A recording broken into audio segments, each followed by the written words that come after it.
আসসালামু আলাইকুম। আমি ফরিদ মালয়েশিয়া থেকে।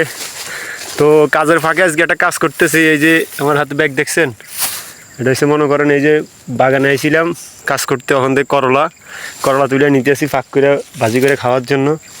এক একটা করলা মানে আসলে এদের বেশিরভাগ জিনিসে তো মনে করেন কিনা এইসব জিনিস হঠাৎ করে করলা এগুলো ফাইলে এগুলো কোনো ফরমালিন নেই, ফরমালিন মুক্ত জেনুয়ান মাল, কোনো ফরমালিন নেই, পুরাপুরি জেনুয়ান, কোনো ফরমালিন নেই। যাই হোক, তো তুলে নিতেছি। আমার লগের আর আমার রুমমেটে ফোন দিছে, কই জায়গায় করলা আছে, কয়টা করলা তুলে নিয়ে আইস, ভাজি করে খাওয়া দেবো। তো এখন তুলতেছি, আপনাদেরকেও দেখাইলাম করলা। এই যে অনেক। তো এখানে আমাদের বছরা নতুন ফার্ম বাগান করব। তো ফার্ম বাগানের জন্য এই যে পিছনে ধুমা দেখতেছেন, আগুন লাগাই দিছি।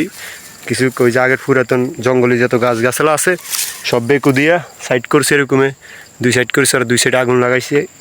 তারপরে এখানে আর কি আমারে ফাটাইছে আজকে রোববার হাফবেলা কাজ। বলতেছে পরে একটু যে আগুন দিয়ে আয়, আমার বলছে তুমি একটু যে আগুন দিয়ে আসো, আমার হাফবেলা কাজ, আজকে হাফবেলা ছুটি। সেই হিসাবে কাজ তখন রুমে চলে যাবো আর 8-10 মিনিট পরে। ভাবতেছি কয়টা করলা তুলে নিয়ে যাই।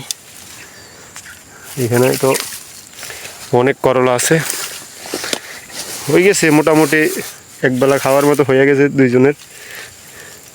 তো সবাই এই যে করলা লাস্ট।